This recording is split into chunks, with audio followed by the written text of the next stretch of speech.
trata, o el objetivo es de acercar al optometrista a todo el mundo del ojo seco y unir bueno, la oftalmología y la optometría en este tema que hoy sin duda es tan importante poder gestionar pues tanto en el centro de optometría como en el de oftalmología y trabajar conjuntamente.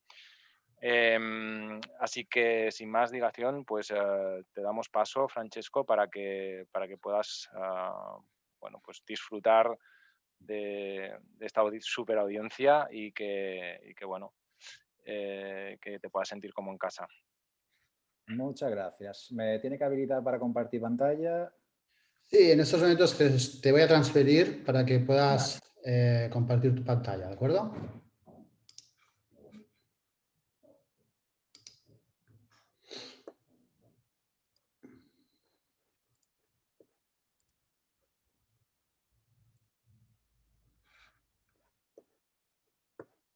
Ah,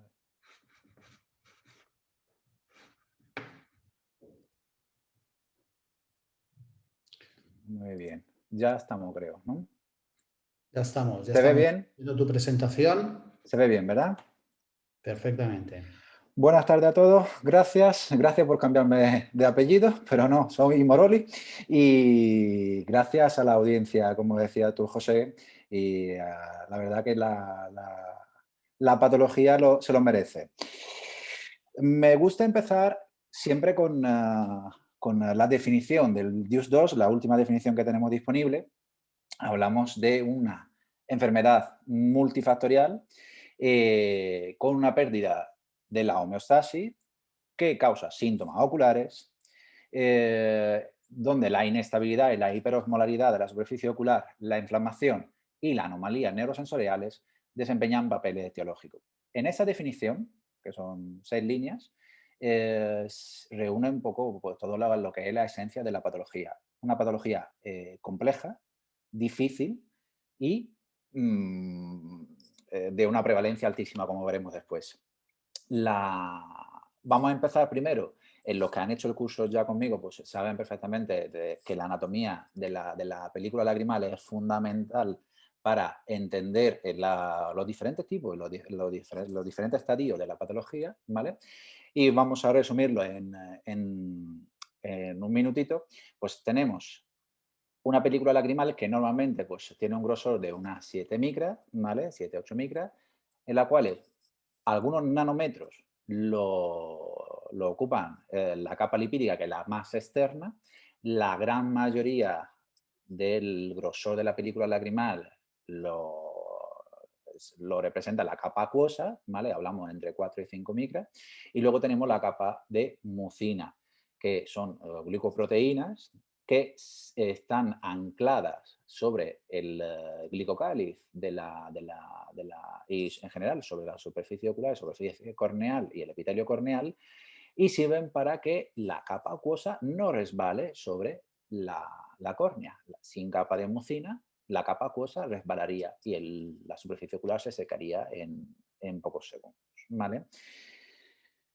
Hablamos de prevalencia muy alta, junto a la miopía, probablemente es el motivo de consulta más frecuente y son las dos patologías que quizás yo diría de moda. Se habla mucho de control de miopía, se habla mucho de lente de contacto, ahora últimamente pues han sacado también lentes, cristales con desenfoques periféricos para control de miopía y de ojos secos la verdad que todavía no se está hablando tanto y tan a fondo. Pero poco a poco estoy viendo cómo centros de optometría y de oftalmología quieren montar centros o consultas de ojo seco para poder atender esos pacientes. Hablamos de una prevalencia que en España ronda el 11%. Eh, Hay estudios de prevalencia tanto en Holanda como en otras partes del mundo, donde hablamos del 9, del 10, del 11%. Eso generalmente varía en relación pues, a las costumbres de cada paciente, a la dieta de la zona. Por ejemplo, países más nórdicos tienen más dieta en omega 3, los japoneses tienen más dieta en omega 3 y eso sí ayuda un poco por el factor antiinflamatorio y por en general la producción de la glándula de mebomio.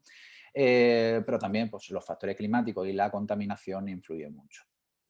se ha visto, por ejemplo, que en pacientes con glaucoma, el 63% de los pacientes que tienen glaucoma y están en tratamiento tienen algún grado de ojo seco. Eso todo el mundo sabe perfectamente que cuando habla con el paciente, cuando te llega la consulta a un paciente de glaucoma, pues casi lo reconoces en el instante. Ves las pestañas que es más largas de lo normal debido a los fármacos, pero también sueles ver el borde papilar más rojo y en general una hiperemia casi crónica.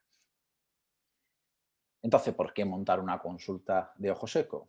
Principalmente por la prevalencia, como decía, hablamos de un volumen de paciente impresionante, pero también para diferenciarse de la competencia, ofreciendo un servicio nuevo y demandado y poder recomendar correctamente lágrimas artificiales o los tratamientos avanzados. Yo siempre digo que un consejo bien dado vale el doble. Es decir, si llega el paciente con un ojo seco severo que ya ha dado salto entre oftalmólogo y optometrista, y alguno le ha llegado a decir incluso que tiene alergia, pues al final, o conjuntivitis crónica, bueno, pues hay un montón de diagnósticos paralelos, como yo lo llamo.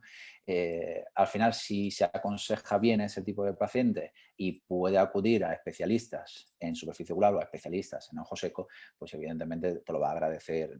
Por eso un consejo bien dado vale el doble. Por otro lado, las lágrimas artificiales. Sabemos que en el mercado hay como a 200 lágrimas artificiales, pero probablemente muy poco de vosotros saben el peso molecular que tiene el ácido hialurónico de la lágrima que está vendiendo.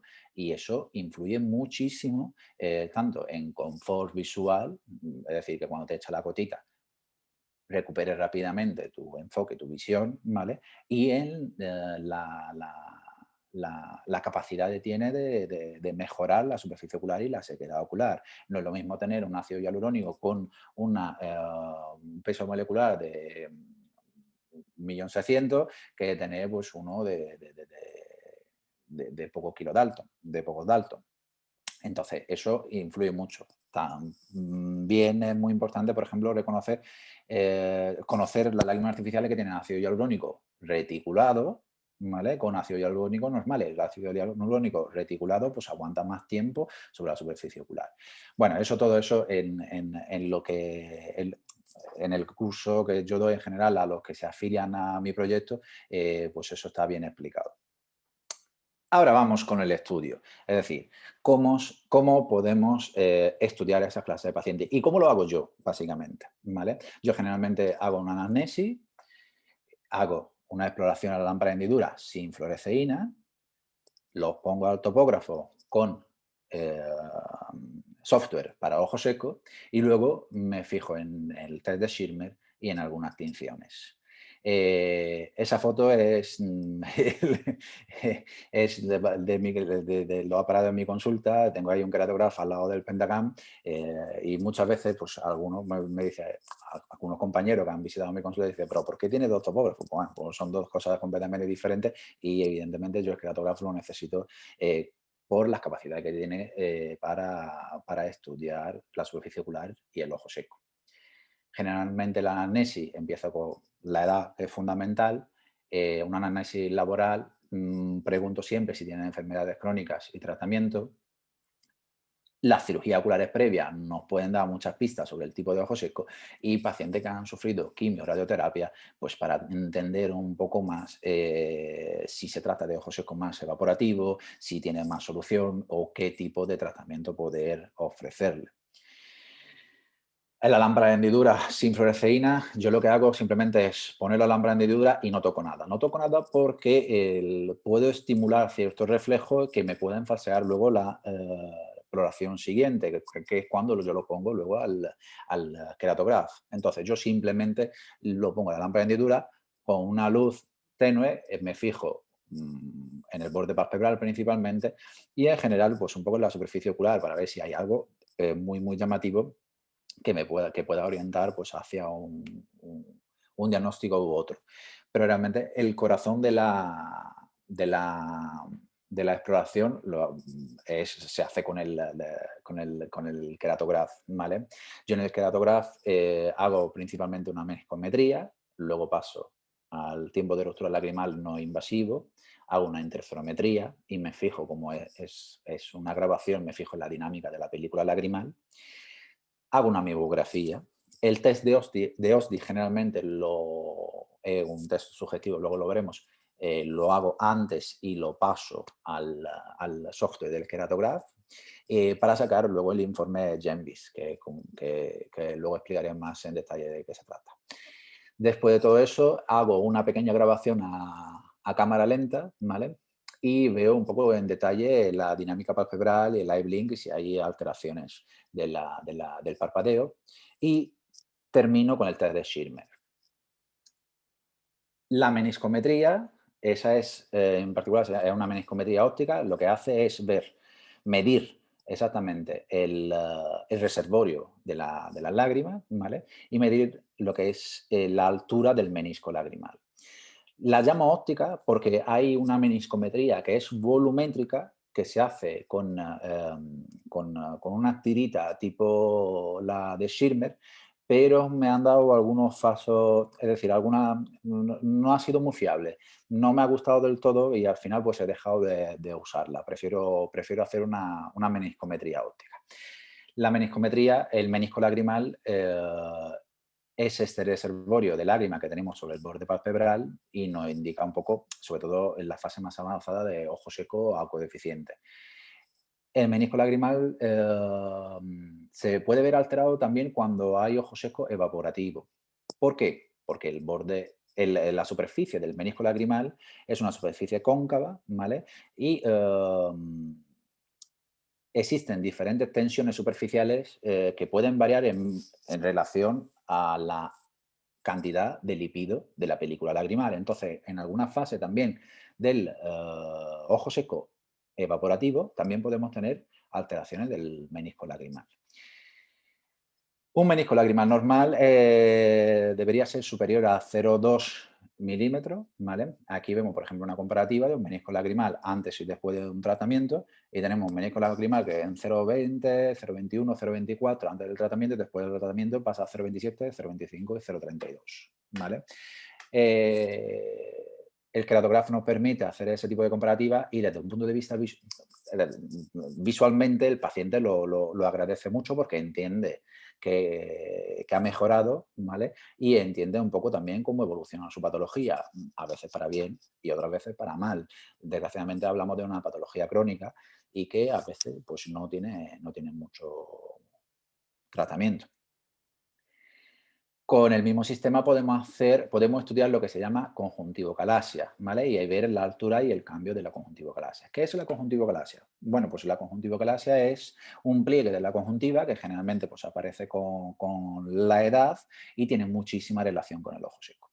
En las imágenes de arriba es una conjuntivocalasia principalmente central, que esa en particular no da síntomas de ojo seco, pero no es secundaria al ojo seco. Sin embargo, suele ser más la temporal la que tiene relación con el ojo seco.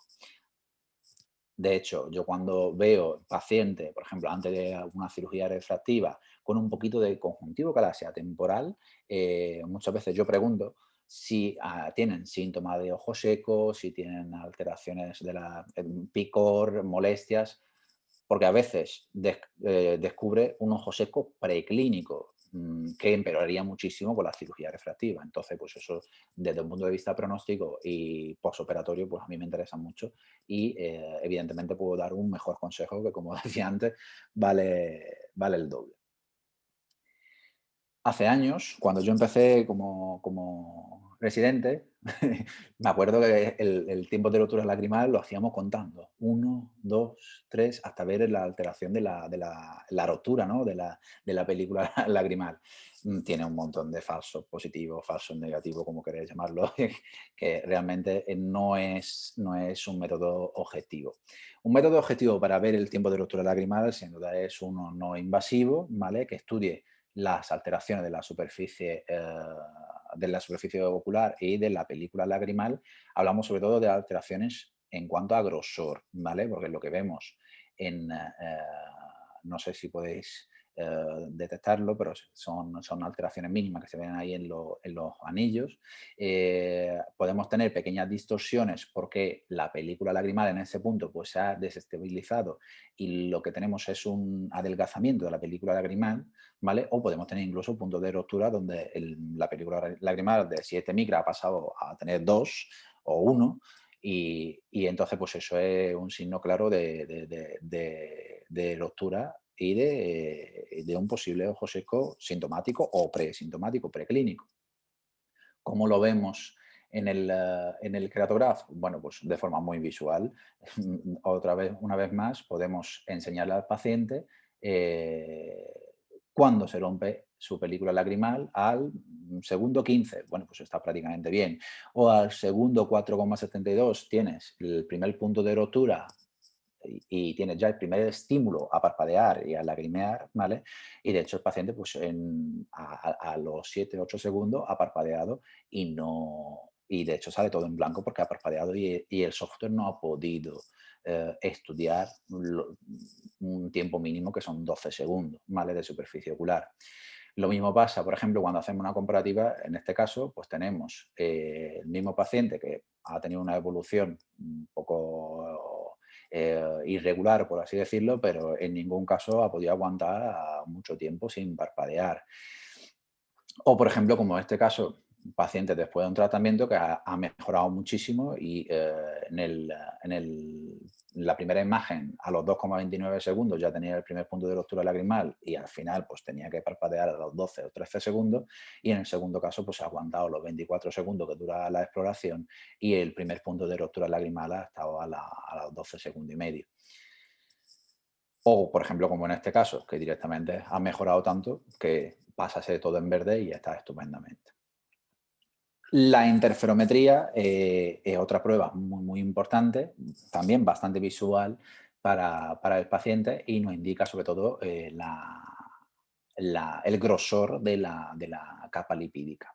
La capa lipídica es la más importante de cara al ojo seco evaporativo. La capa lipídica lo que hace es como una pequeña barrera para evitar la evaporación de la capa acuosa.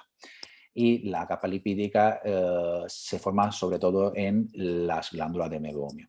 Entonces, las glándulas de mebomio, que son esas glándulas holócrinas que van produciendo esa grasilla, con el pasar de los años empiezan a tener pues, pequeñas alteraciones y cuando hay una blefaritis posterior o cuando hay blefaritis en general puede producir un meibum más espeso o incluso casi sólido, ¿vale? O dejar de producir porque se han obstruido, ¿vale? Entonces, ¿cómo lo vemos en el Keratograph? Bueno, pues vemos unos colorines que se mueven, ahora lo veremos en un vídeo, ¿vale? Sobre la superficie ocular cuando parpadea, o vemos una imagen blanquecina o gris. Ahí tenéis una escala que refleja un poco en relación al color pues el grosor de esa capa lipídica.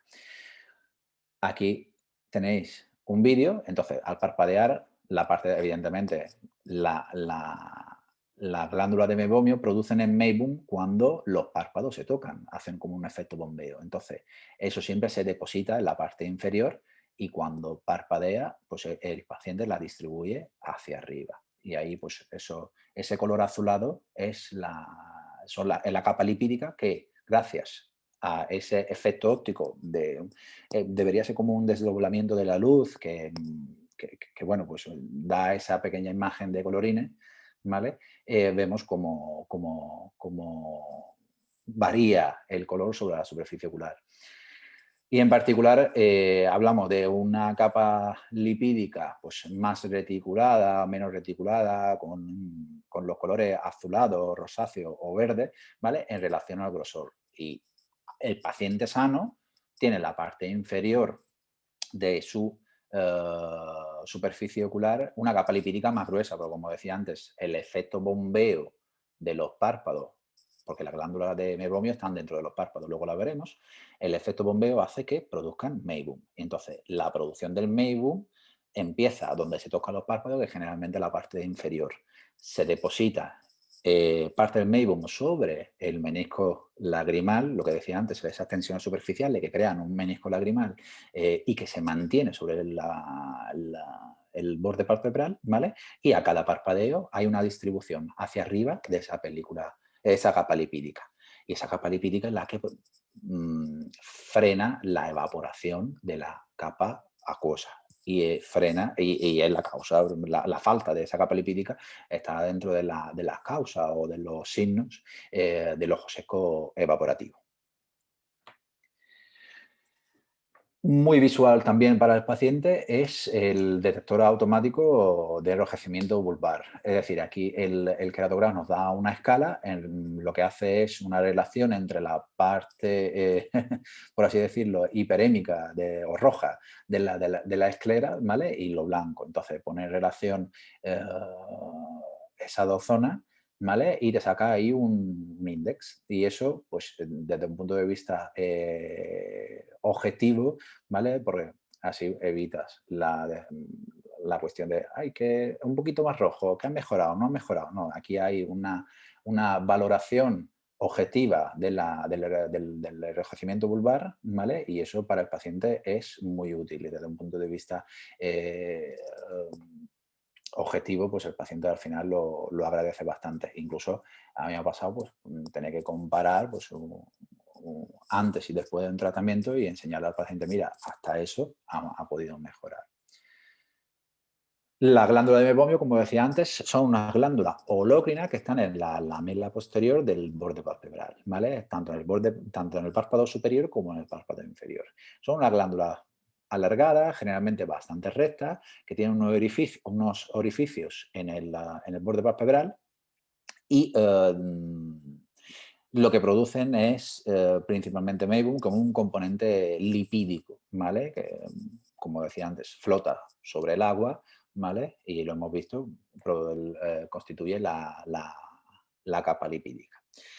Cuando empiezan a sufrir la glándula de mebomio, ¿vale? Empezamos a verla como vemos pequeñas tortuosidades. Generalmente las vemos primero en el borde, en la glándula de mebomio del párpado superior, ¿vale?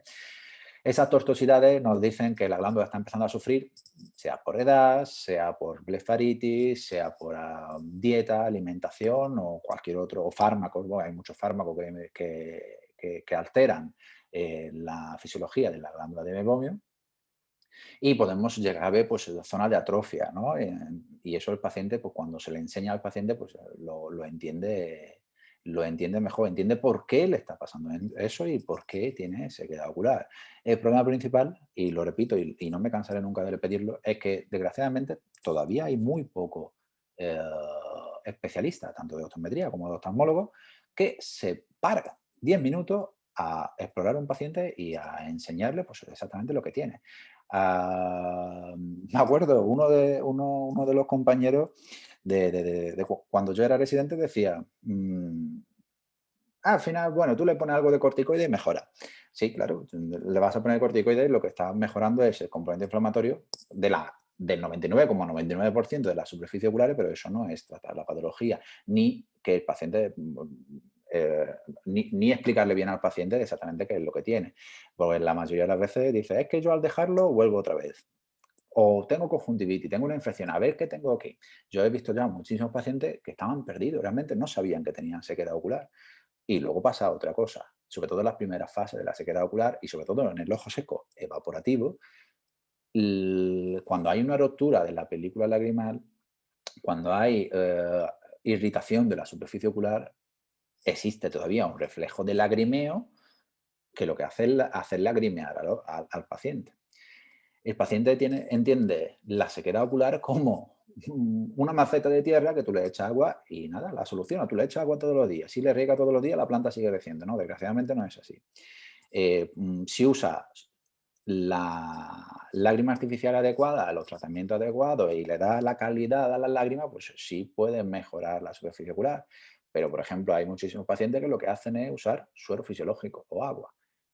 Está bien hasta cierto punto. ¿Por qué? Pues si tú lo usas una sola vez al día por la mañana para lavarte bien lava también todas las moléculas proinflamatorias y los residuos y genera pues, las pequeñas legañitas que se pueden formar, pero a partir de ahí tiene que usar lágrimas artificiales. El suelo fisiológico refresca muchísimo más.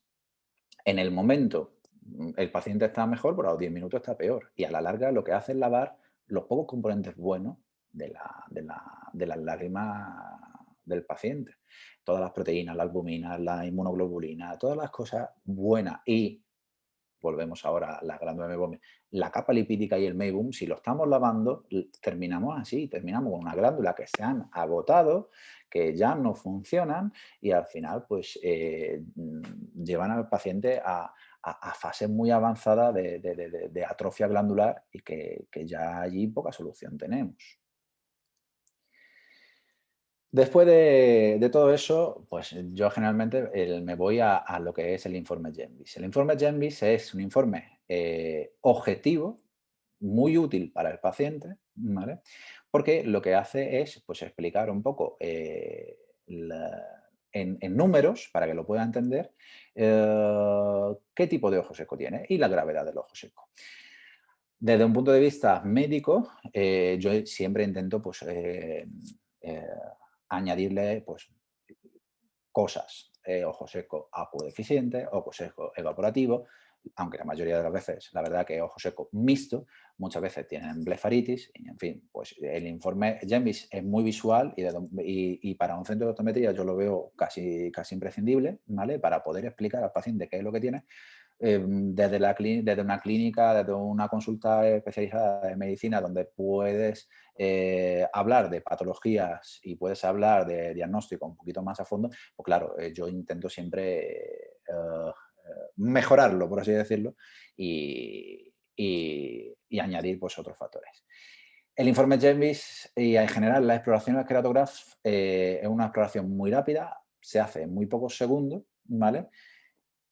Y la verdad, a mí lo que más me gustó, porque yo antes usaba otro tipo de equipo de diagnóstico y tenía otros problemas.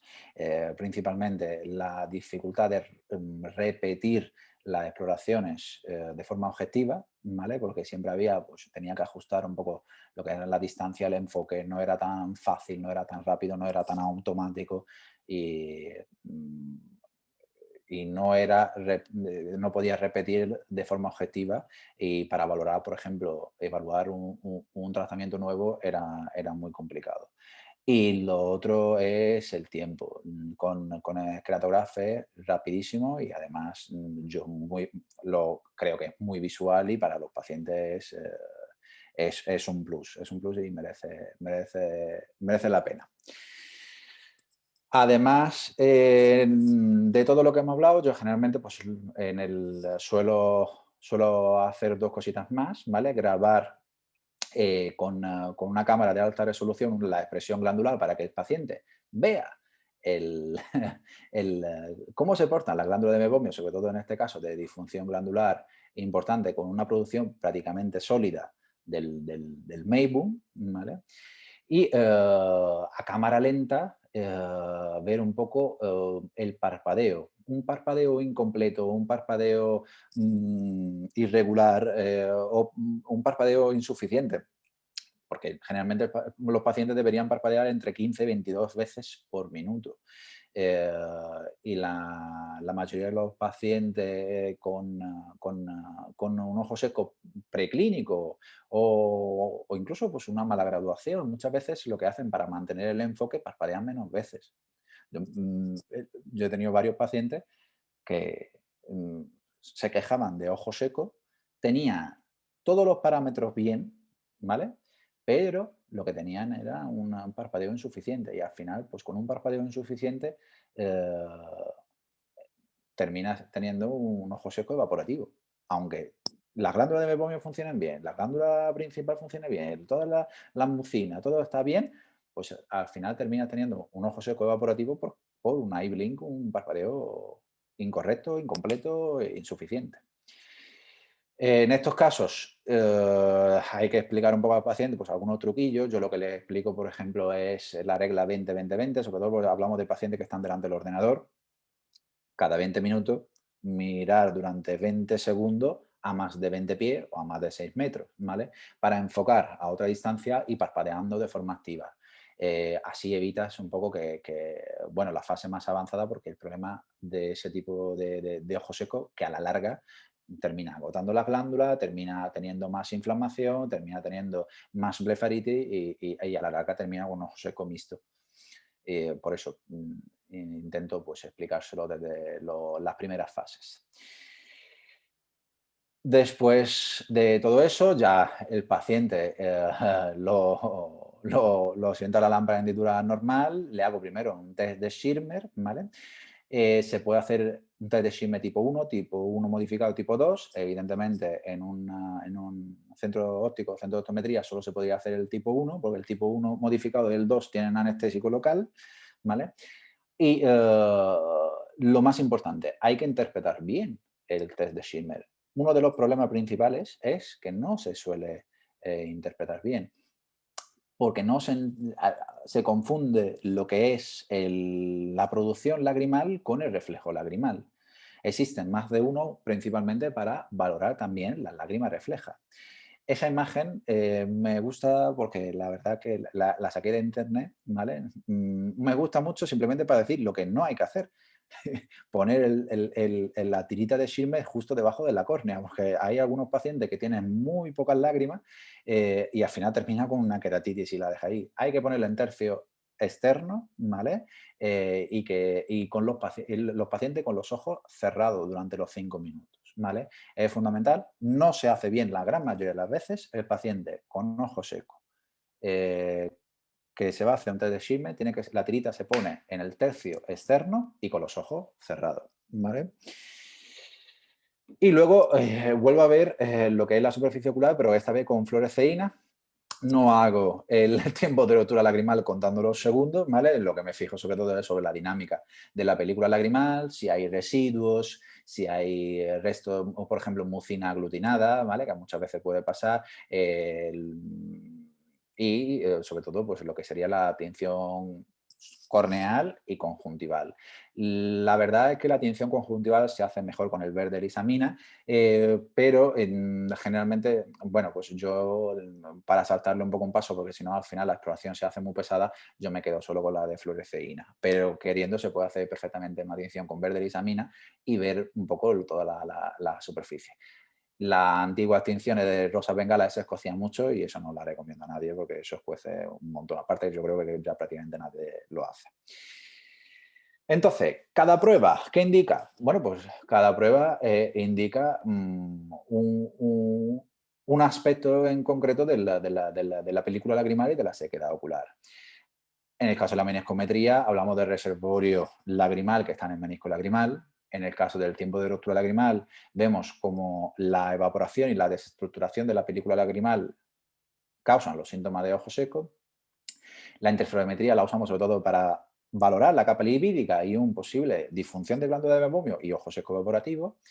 En el caso de la dinámica, grabando para la interferometría, vemos también la dinámica de la película lagrimal para ver si hay residuo de mucina o cualquier residuo por ejemplo, de maquillaje, muchas veces suele también pasar, ¿vale? Que eso se habla de partículas también, por ejemplo, de la contaminación, en la PM10, son residuos que se pegan a la película lagrimal y al final, pues a la larga son proinflamatorias, pueden dar un poquito de inflamación. En la mepografía, fundamental para que el paciente entienda, sobre todo la fase más avanzada de ojo seco, cuando hablamos de disfunción de glándula de mebomio importante y atrofia glandular.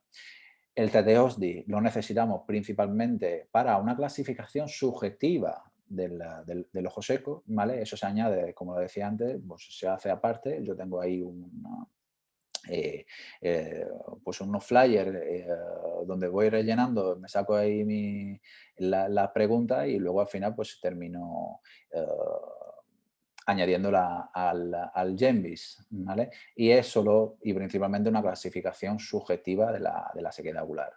Eso como todo.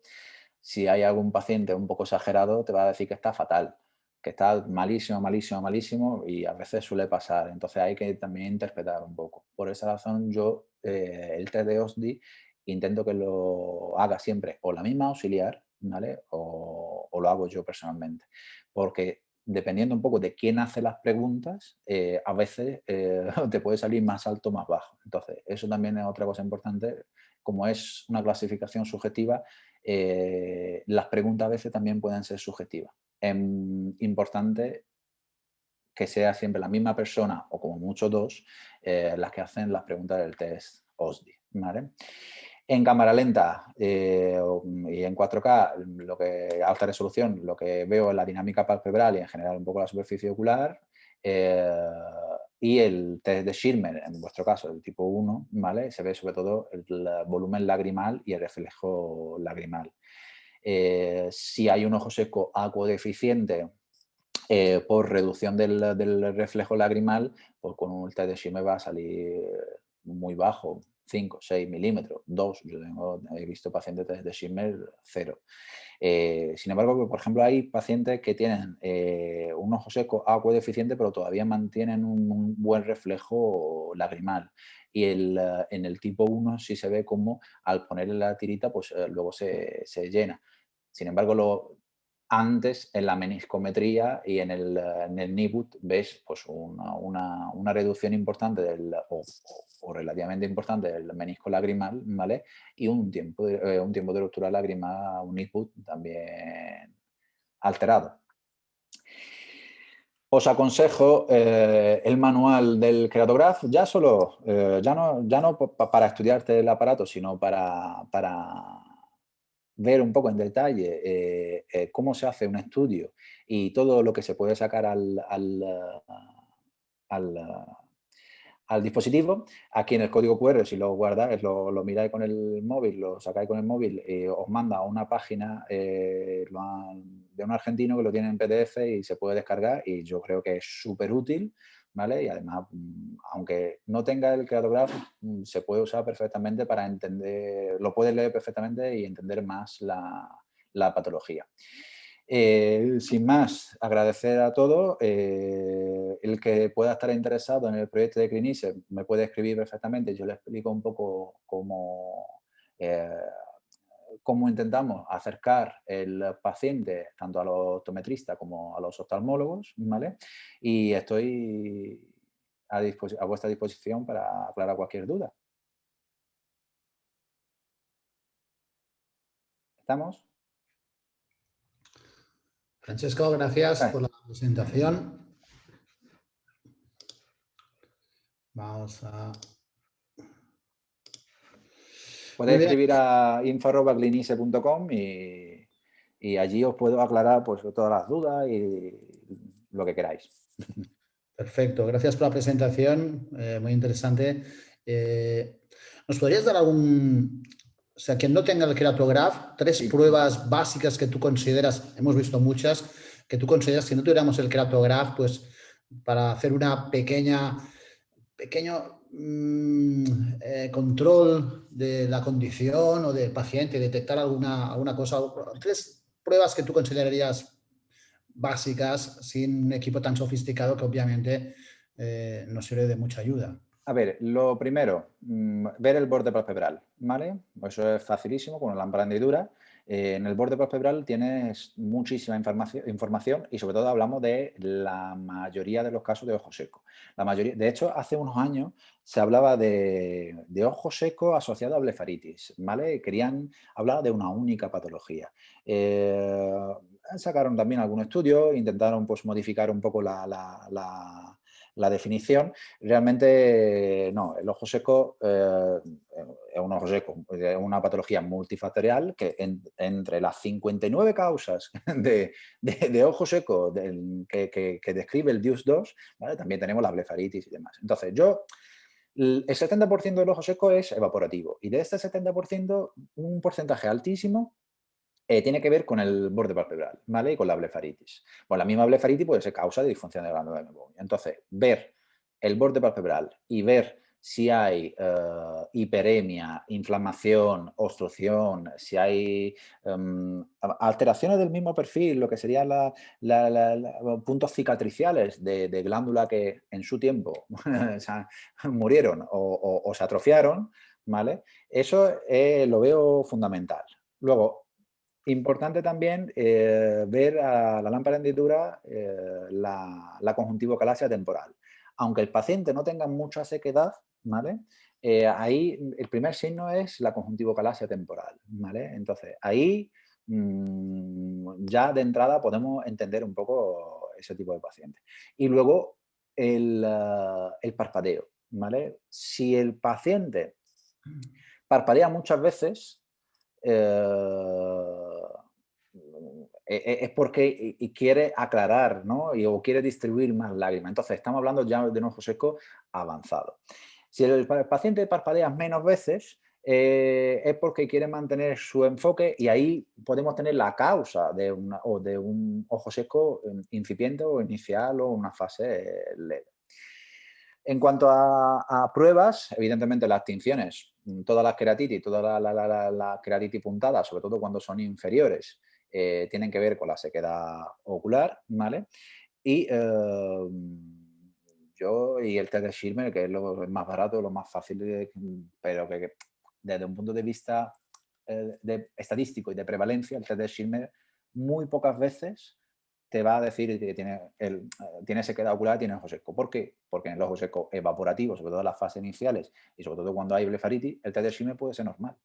Entonces, el test de Schirmer es muy útil en fases avanzadas de ojo seco mixto o en ojo seco con gran componente acuodeficiente o alteraciones del reflejo lagrimal, por ejemplo, en algunos pacientes que se operaron, que se han operado, por ejemplo, de LASIK en fin, pero son casos ya más concretos.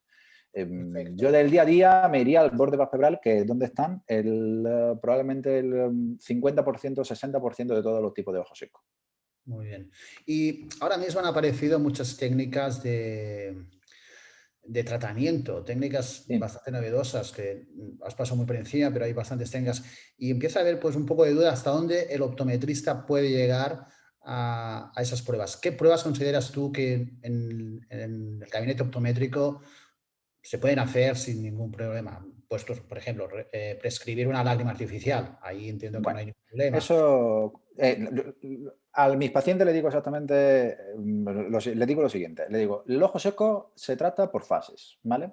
Entonces, la primera fase es la fase preclínica o la fase leve, por así decirlo, donde el paciente pues, tiene pocos síntomas, ¿vale? Pero, por ejemplo, al ordenador empieza a estar incómodo, con las lentes de contacto empieza a estar incómodo y ahí es donde tiene que estar el optometrista. ¿Por qué? Porque por una cuestión de volumen. Muchas veces, pues con síntomas leves, no vienen a la consulta de oftalmología. Y entonces el optometrista, en este caso, ¿qué es lo que puede hacer? Bueno, pues puede empezar después de la exploración, entendiendo bien dónde están las alteraciones sin hacer diagnóstico. Simplemente tú sabes que tienes un borde palpebral sucio de una blefaritis, pues tendrá que empezar con la limpieza palpebral, ¿vale? Y ahí están las toallitas, están alguna técnica de limpieza palpebral, ¿vale? Y eso, por ejemplo, es una de las líneas de tratamiento que se puede hacer en un tratamiento de manejo que se puede hacer en un centro de optometría. Paciente que no está bien con la lente de contacto, bueno, pues saber combinar las lágrimas artificiales y saber aconsejar qué tipo de lágrimas artificiales en cada caso, ¿vale? Para poder equilibrar un poco el tratamiento y equilibrar un poco esos sustitutos lagrimales para que el paciente esté lo más cómodo posible. Veo muchísimos pacientes que desde muy joven, pues lo que hacen es pues, quitarse la lente de contacto y después se echan las lágrimas artificiales. Pero ¿por qué no te las has echado las lágrimas artificiales durante, es decir, en el tiempo que has tenido la lente de contacto? No pasa absolutamente nada. Y de hecho hay lágrimas artificiales que están indicadas precisamente para eso. Hay que entender, de hecho eso lo hablo bastante en el curso. Hace poco también saqué otro solo de ojo seco en portador de lente de contacto. Hay que entender un poco la bioquímica de la lágrima artificial, del sustituto lagrimal y para usarlo en cada caso. Luego hay ya tratamiento un pelín más avanzado. Lo que es el spa ocular que llaman algunos, o en general, bueno, pues lo que se puede hacer para calmar las fases ya un poco más avanzadas de leve, moderado de ojo seco, cuando hay un poco de inflamación, cuando ya la superficie empieza a estar un poco con algunos puntos de queratitis, cuando, por ejemplo, el borde palpebral y la glándula de mebomio empiezan a funcionar peor, bueno, pues hay tratamientos que se pueden hacer perfectamente con un gabinete de optometría. Entre ellos está, por ejemplo, el Blefastim, es calor local, y hay muchos optometristas que están haciendo, por ejemplo, los masajes con el Meibo Thermoflow, que básicamente calor externo, dan un masaje sobre el borde palpebral, ¿vale? Y después se hace un poquito de expresión glandular, parecida a la que yo he hecho con las pinzas, que si el paciente lo puede aguantar sin anestésico, pues lo puede hacer perfectamente también el optometrista con las mismas pinzas, pero desde fuera con algún algodoncito también se puede hacer. Y ya cuando pasamos un poco de fase, hablamos de ojo seco ya moderado, severo, ya debería pasar a los oftalmólogos. Y ahí es donde yo veo importante la colaboración. Yo no quiero ver el paciente con ojos seco leve, yo necesito ver, entre comillas, el paciente con ojos seco moderado o severo para poder explicarle pues, tratamientos más avanzados, suero autólogo, ciclosporina, IPL, bioestimulación con Rexonide, en fin, pues hay un montón de tratamientos, dependiendo un poco de cada caso, hay alguno que va mejor, otro que va peor, dependiendo también de cada caso. Hasta llegar al ojo seco muy severo, ¿vale? Que es cuando ya generalmente yo lo devuelvo a la optometría porque hay que ponerle una lente de contacto escleral, de apoyo escleral con algunos consejos, ¿vale? Para usar el reservorio que se forma entre la córnea y la lente para evitar pues, infecciones y perforaciones y bueno, pues todo lo que acompaña la sequedad severa. Muy bien, hemos abierto el chat para ver si hay varias preguntas, algunas has contestado. No sé, José, si has podido estar viendo alguna pregunta que hayamos... Bueno, hay varias preguntas sobre el tema de las lágrimas artificiales. Yo te quería preguntar también, bueno, que de hecho ya las has contestado un poco, la prevalencia entre ojo seco evaporativo y el ojo seco acuodeficiente. Y bueno, en base a esa... Y bueno, también has comentado que la mayoría pues hay un componente mixto, ¿no? Mm. A nivel del diagnóstico diferencial, hablando de diagnóstico en el sentido de la expresión, no tanto porque nosotros podamos diagnosticar, o sea, qué pruebas también serían como las más importantes según tu experiencia para decidir si estamos más ante una fase más de ojo seco evaporativo o de acuodeficiente? A ver, primero, yo en el curso que doy a los afiliados, pues digo, uno de los tips es, en el 90% de los casos, cuando llegan los pacientes buscando un especialista en sequedad ocular, son ojos seco mixto. ¿Por qué? Porque ya llegan tarde. Ahora, en cuanto a prevalencia, evidentemente mucho más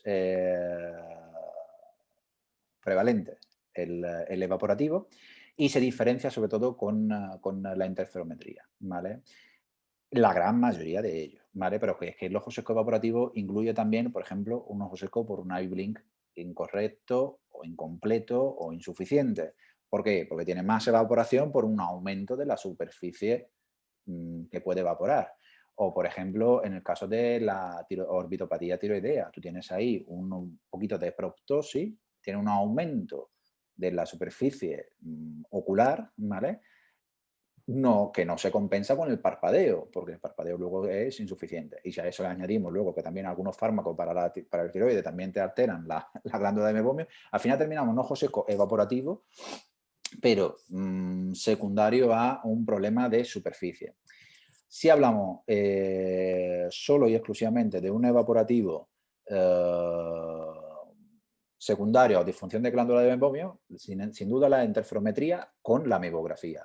Tienes la interferometría, ves la alteración de la capa lipídica y luego vas a la mebografía y ves que las glándulas de mebomio están pues, tortuosas, atrofiadas o incluso pues, la puedes ver a veces con pequeñas interrupciones que están obstruidas. Eso es, además, es muy visual para el paciente. El paciente lo entiende mucho y ahí es donde está el tema. Yo cuando empecé, toda la cuestión de los ojos secos yo la empecé de forma como natural, ¿no? Porque iba explicando un poco al paciente qué es lo que tenía y quizás o lo explicaba demasiado bien en su momento o simplemente pues le gustaba a la gente.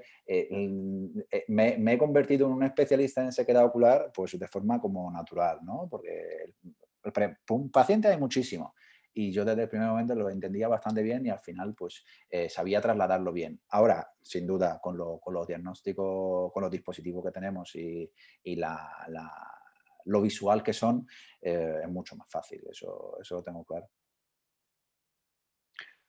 Y el tipo de lágrimas según, o sea, ¿qué diferencias importantes deberían tener Buh. las lágrimas? Ya sé que es un tema súper complejo y Hablamos que, no sé, yo probablemente habrá 200 o 300 lágrimas artificiales en el mercado, no sé, hay muchísimas. Entonces, la realidad es que se parecen, pero ninguna es igual, o casi ninguna. Bueno, son iguales porque ya sabes que hay algunas que se fabrican en el mismo sitio, pero tienen nombre diferente, pero que casi ninguna es igual a la vecina, ¿no? Componente fundamental para las lágrimas artificiales, el peso molecular del ácido hialurónico, ¿vale? Pero no quiere decir que mientras más peso molecular sea mejor la lágrima, porque no tiene nada que ver una cosa con la otra, simplemente saber usarlo en cada momento. Y luego el plus que le dan algunas vitaminas, ¿vale? Como antiinflamatorio, el componente lipídico asociado a algunas lágrimas, también es muy importante. Y luego los osmoprotectores. Hay algunos osmoprotectores que, como son suplementos para las lágrimas artificiales, y va muy bien, vamos, de hecho, una de las mejores lágrimas, y eso no quiero hacer publicidad, pero hay que hacerla, porque es que la verdad que se lo merece, es el Telos Duo. El Telos Duo son lágrimas que tienen un osmoprotector, que es la tealosa, y para ojos secos muy severos yo lo uso bastante. Pero no es la lágrima santo grial, no es el santo grial del tratamiento. Es decir, me acuerdo, en su tiempo lo vendían, intentaban promocionarlo como la alternativa al suero autólogo. No tiene nada que ver, no tiene nada que ver y no tiene ni en eficacia ni en composición. Pero sí, por ejemplo, una lágrima que yo uso mucho en ojo seco muy severo, para ser como osmoprotector. Luego, por ejemplo, veo aquí la vitamina B12, B6, ¿verdad? Tienen todas tienen componentes. Las B12, por ejemplo, es como un pequeño filtro natural a la luz, ¿vale? Y lo que sirve, ayuda un poco a filtrar lo que es la luz del ordenador y la luz, por ejemplo, solar, ¿vale? La cianocobalamina y hay otras que también se están usando como filtros, que precisamente saqué yo un artículo hace poco en la página de Clinice donde hablaba de la luz azul y de la sequedad ocular. A día de hoy todavía no tenemos estudios que te confirman eso. Lo estoy viendo, por ejemplo, ahora otro en el chat, los complementos de omega 3. Pues los omega 3, todo los omega 3, 6 y 7 ayudan la superficie ocular, pero no son tratamientos, es decir, que ayudan como me pueden ayudar a mí o como pueden ayudar, por ejemplo, una dieta mediterránea. Aquí estoy viendo, sí, una pregunta muy interesante. Decía, ¿y no sería interesante medir la osmolaridad? Eso se ha hecho mucho, ¿vale? Y aquí quizás me quiero parar 2 minutos más. La osmolaridad se ha dado, de hecho, una de las primeras definiciones de ojo seco hablaba precisamente de la osmolaridad. Entonces sacaron algunos aparatitos para medir la osmolaridad lacrimal. De hecho, incluso había un test, el test de Ferning, ¿vale? Que es lo que te extrapolaba, es decir, te sacaba como conclusión que tenía la osmolaridad alta, ¿vale? Si tenías una cristalización especial, ¿vale? De la lágrima. Bueno, pues la osmolaridad, a efectos prácticos, a mí no me sirve.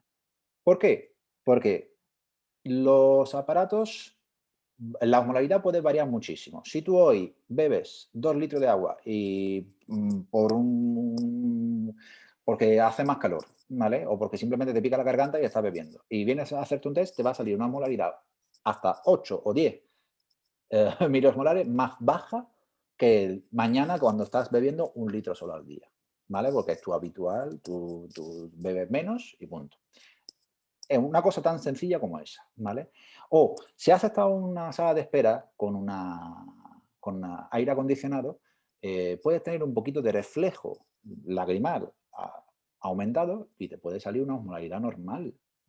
Entonces, la osmolaridad dejé de, primero porque es cara, ¿vale? Medirlo, las tiritas son caras y la verdad es que no me aportaba nada más de cara a un diagnóstico, de cara, por ejemplo, al, al- a decidir cómo tratar a ese tipo de pacientes. A efectos prácticos, la osmolaridad es más importante conocer la osmolaridad de las lágrimas artificiales, ¿vale? ¿Por qué? Porque incluso hay lágrimas artificiales que son hiperosmolares. De hecho, son las que menos uso o menos recomiendo. La osmolaridad en sí está bien, pero solo desde un punto de vista, ¿cómo decir? Pues, de investigación o de clínica o de que no me aporta nada más. Ahora, por ejemplo, he tenido buenos resultados con aporte de 2 gramos al día de DHA. Sí, no, sí, todo eso ayudan, porque ayudan, pero eso no te curan. Hay la Aristotelia chilensis, ¿vale? Que es una vitamina, bueno, un extracto que se saca de un bayas mexicana, cubana, no me acuerdo exactamente de dónde era, ¿vale? Bueno, de Centroamérica, Latinoamérica, y eso pues también tiene componente pues como estimulante, antiinflamatorio. Habrán sacado lágrimas artificiales también pues con los diferentes ácidos grasos. Eso ninguno te cura, ¿vale? Desde luego, vía oral, teniendo una alimentación que afortunadamente nosotros hablamos de mediterránea, pues en principio no te va a cambiar gran cosa. Es verdad que si tienes una alimentación muy mala o si, por ejemplo, lo que decía antes, los países más nórdicos o por ejemplo, países que tienen en su cultura una alimentación con salmón, con nueces, frutos secos, hombre, tienen menos prevalencia de disfunción de glándula de mebomio. Pero curar allí no. Evidentemente, si el paciente come mal, sí, no me parece mal. Si le pone omega 3, 6, 7, DHA o EPA, todo eso tiene componente antiinflamatorio. Y para la superficie ocular va bien. ¿Lo quiere usar? Lo puede usar. Tiene un coste alto y los pacientes al final terminan cansándose.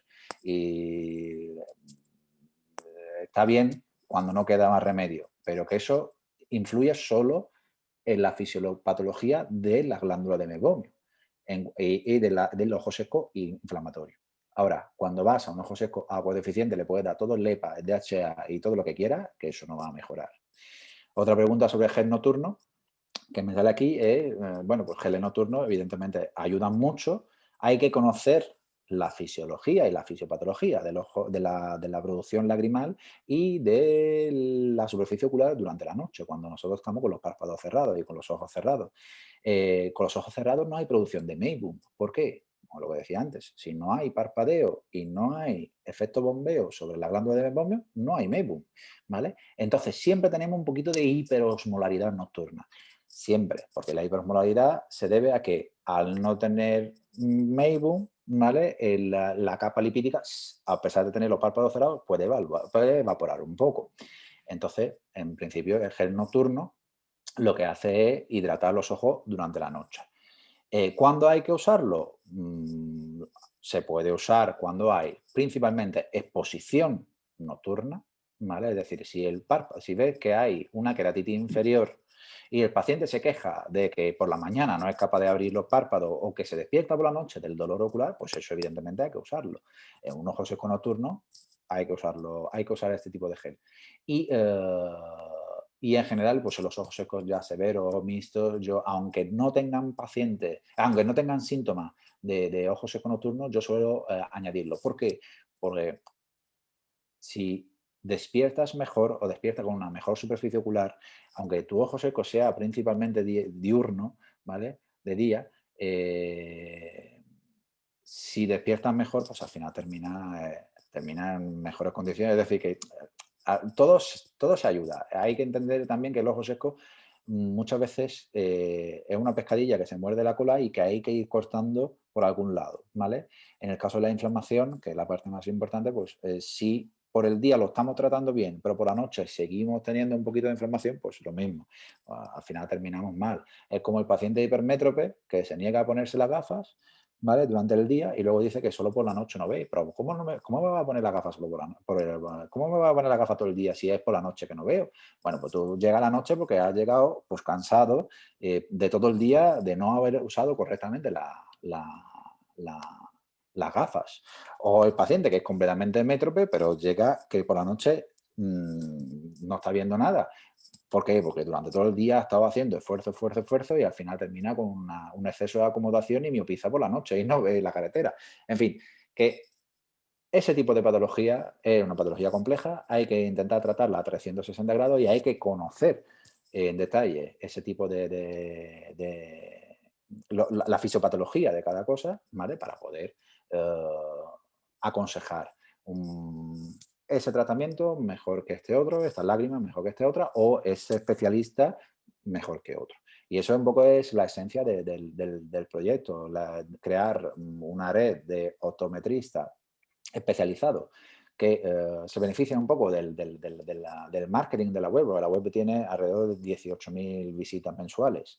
Entonces, pues que se aproveche un poco del marketing de la web para llegar a esos pacientes y luego que los oftalmólogos también usan la web para acercarse a los pacientes, pero que a la vez la red de optometría pueda derivar al oftalmólogo de su zona especialista en sequedad ocular y que dar un buen consejo, como decía antes, que vale siempre el doble y que lo puedan tratar bien al paciente y que no vuelva con otro tratamiento de Tobradex, no, que es una infección, que es una tal. Eso es al final, pues trata mal al paciente y le creas dudas. Y luego hay el último aspecto del paciente con ojos secos es el psicológico. Hay alguno que desgraciadamente pues necesita también ayuda psicológica. De hecho, hay una relación clara y descrita en diferentes estudios de depresión y sequedad ocular. Y ahí, desgraciadamente, pues claro, hay que tener en cuenta algunos factores que no tienen que ver con la patología en sí, pero que también con el paciente y con la psicología de cada uno. Francesco, acerca de la visita relacionada con el ojo seco, ¿cuánto tiempo acostumbras a dedicar al paciente y aproximadamente qué honorarios tú recomendarías a nivel optométrico poner para una visita, una primera visita con toda la equipación que has hablado? Es decir, ya una visita muy completa, Completa. muy Vale. sofisticada. Mira, una de las cosas que hemos hecho con Clinice, a los centros de optometría que están afiliados, ¿vale? Firman un contrato y entre comillas, se obliga al optometrista a cobrar, ¿vale? Y a cobrar un mínimo de 25 euros. ¿Por qué? Porque desgraciadamente, pues en el proyecto en sí, pues algunos me dijeron, pues mira, se van a aprovechar de la marca para atraer los pacientes y luego al final lo que quieren es vender las gafas y volvemos a lo mismo. El proyecto se basa en la necesidad de ofrecer un servicio nuevo y que no sean solo gafas. Entonces, en optometría yo recomiendo que sean mínimo 25, ¿vale? Y luego ya depende un poco de cada zona. Yo en Extremadura aquí, repito siempre también lo mismo, que aquí tenemos la oftalmología low cost. Desgraciadamente tenemos consultas de oftalmólogos a 35 euros.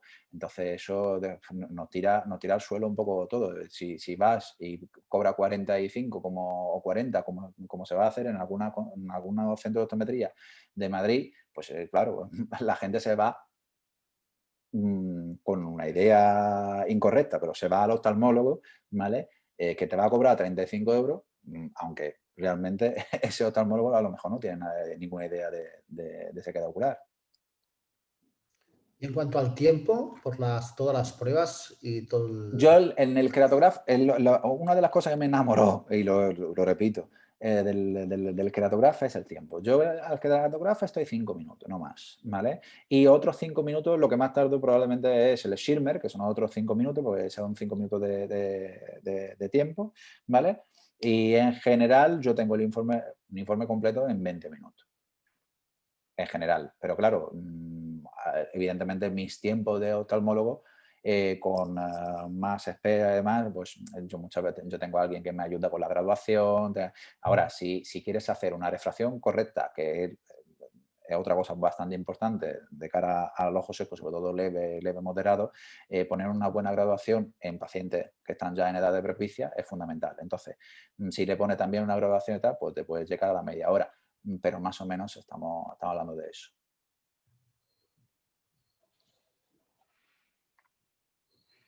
Muy bien. No sé, me piden otra vez el código QR, pero que tengo que compartir pantalla. Te transfiero de nuevo, entonces. Bueno, y si quieres, Francesco, antes de finalizar, también nos solicitan también, yo creo que estaría bien que pudieses poner tu correo electrónico para Sí, ahora lo cualquiera de la ponemos en la audiencia pantalla. que quiera ponerse en contacto contigo para ampliar esta información, pues lo puedas también tramitar. En el chat mismo yo creo que si puedes poner el correo electrónico. Así Sí, la a ver. Aquí lo tienes, ¿no? Info@clinice. Sí, está aquí. sí, perfecto. Pues, A ver, ese es el código QR, ¿vale? Aquí tiene la guía integral del diagnóstico de ojo seco del queratograph, ¿vale? A mí me pareció muy útil, ¿vale? Y además es que vamos, bastante completa y explica un poco pues, paso a paso toda la fase de la exploración. No sé si ha salido una segunda edición, la verdad, pero que esa es más que suficiente. Sé que sí, han salido... hay una segunda edición. Si un caso ya lo que podemos hacer es un mailing, o desde aquí, desde Econóptica, podemos enviar un mailing para que se la pueda descargar la audiencia también. Así que Yo ya sé que hay lo nueva anoto y edición sí, nueva sí. edición de software, ¿vale? Todo en español, porque al principio yo empecé a trabajar con uno en inglés. Y eso sí, hombre, también evidentemente se agradece. Y en cuanto al correo, a ver, Ahí está. info@clinice.com, ¿vale? La página de Clinice, pues a tener un montón de información. La página de Clinice, pues si busca en Google especialista en ojo seco, la primera página que te sale es Clinice, está muy bien posicionada. También si busca artículos, por ejemplo, lágrimas artificiales o palabras clave tipo tratamiento ojo seco, está en los primeros resultados. Y para ser una página que solo habla de ojo seco, yo tengo alrededor de entre 17 y 18.000 visitas al mes. Entonces, el sistema está pensado en dar un servicio integral al paciente, tanto en centro de optometría como en centro de oftalmología. Evidentemente, cada paciente tiene que ir a su sitio, ¿vale? Y la idea es que a través de la página se puedan solicitar citas.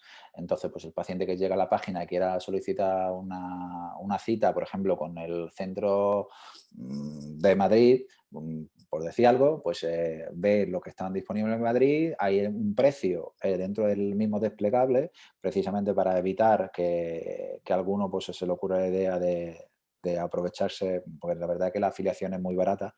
Entonces, aprovecharse del marketing sin cobrar el servicio, ¿vale? Y bueno, pues todos coinciden en lo mismo, que la optometría tiene que empezar a ofrecer algunos servicios, porque es que desgraciadamente con las gafas hay que diferenciarse un poco de la competencia, y las gafas pues cada día tienen un movimiento de mercado más reducido. Hay algunos que me dicen que gafas de sol ya no vende, porque todas se pueden comprar por internet. Y luego hay que tener en cuenta otra cosa, que la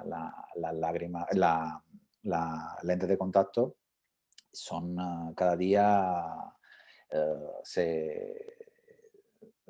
se usan más y la sequedad aumenta, se usan cada vez más pantallas. Ahora con las mascarillas ya ni te cuento, y estamos acostumbrados a tomar fármacos para todas las cosas, y en general pues la misma depresión y los fármacos para la depresión pues también te influyen sobre la blefaritis y la sequedad ocular, la contaminación muchísimo, en fin, que es una patología que está en aumento al igual que la miopía, y ahí hay que tratarla, y hay que ofrecer este servicio, porque es que si no te quedas atrás. Pues muchas gracias, Francesco, por tu intervención.